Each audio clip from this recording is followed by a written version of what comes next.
boys and girls and sweet friends. Welcome back to Gammie's Bedtime Stories. I'm Gammie, and I'm so happy that you could join me tonight for story time. Well, I hope y'all have had a wonderful week and a wonderful weekend. If you have been in school, I hope you had a wonderful start to the new school year. And if you hadn't started back to school yet, I hope you're enjoying the last little bit of summer vacation and looking forward to a good school year. So without further ado, let's get right on in to our story tonight.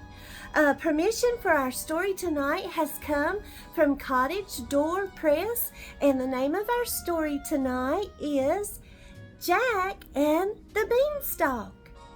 Once upon a time, there was a young boy. His name was Jack, and he lived with his mother in a cottage. They were so poor that bit by bit, they had to sell every single thing they owned just to buy food. Then one day, Jack's mother said to him, "We'll have to go sell Bluebell, our old cow. Take her to the market, Jack, and remember to sell her for a good price." So Jack took Bluebell off to the market. So off to the market they went. He had just reached the edge of town when an old man appeared at the side of the road. "Are you going to sell that fine cow?" said the man. "Well, yes," said Jack. "Well, I think I'll buy her from you and I'll give you these magic beans," said the man, holding out a handful of dry beans. "They don't look like much, but if you plant them, you and your mother will be rich beyond your wildest dreams." Jack liked the sound of being rich, and he didn't even stop to wonder how this stranger knew about his mother. "It's a deal," he said. He gave Bluebell to the man, and he took the beans. When Jack showed his mother the beans, she was so sad that her face, she just melted. She was so upset. She couldn't believe that Jack had done that. He had sold Bluebell, their old cow, for some magic beans. Oh, Jack, how could you do that? Go on up to your room," she cried, and she threw those beans out the window. So Jack sat on his bed. He felt terrible. He just felt terrible. How could I do that? I didn't know. I didn't know. So he fell asleep. Now I wonder what's going to happen, because Mom, she just threw the beans out the window, and Jack's upstairs. He's wondering why he did that. So let's see what happens next. When Jack woke up the next morning, it was awfully dark in his room, and all he could see through the window were the leaves of this huge plant. A plant so tall that he couldn't see the top of it. "Ooh, this must be a magic beanstalk," cried Jack. "What's at the top? I wonder what's at the top." So Jack, he started to climb up. Up he went from branch to branch, from leaf to leaf, and at the top there was this giant house. Jack's tummy, he was so hungry it was rumbling with hunger. So he knocked at the door. It was a huge, gigantic door, and a giant woman answered.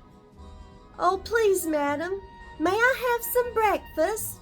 Jack asked politely. "You'll become breakfast if my husband finds you," said the giant's wife.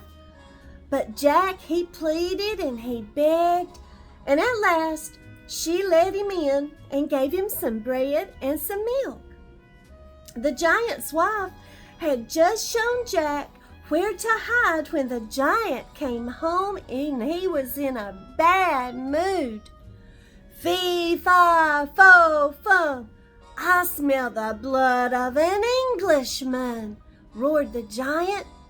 "Oh, silly man," said his wife. "You smell the sausages I'm cooking you for breakfast." The giant, he ate a giant-sized breakfast. Then he settled down to count the huge gold coins in his treasure chest.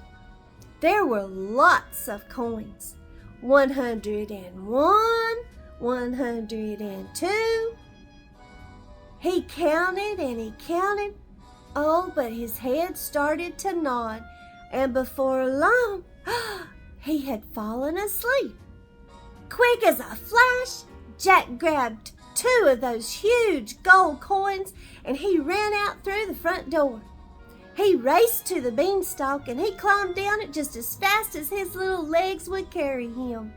His mother was so happy to see the gold that she hugged Jack for 10 whole minutes.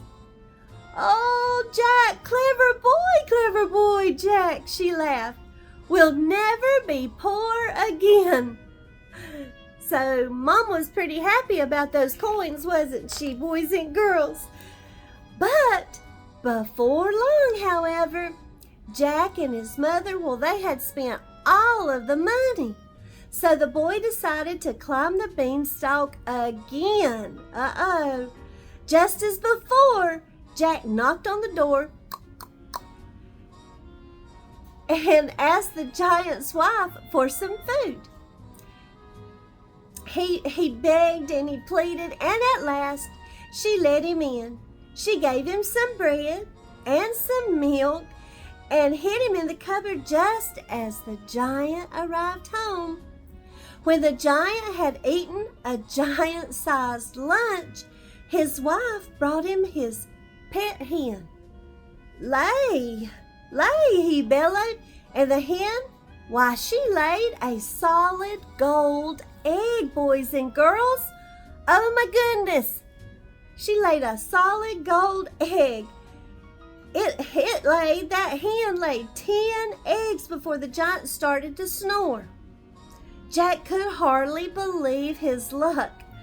Quick as a flash again, he picked up that hen and he ran. I bet he did. A hen that lays golden eggs, off he ran, I bet.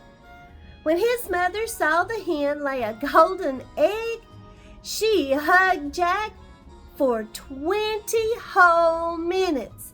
Although Jack and his mother were now rich beyond their wildest dreams, the boy couldn't help himself. He decided to climb the beanstalk one more time.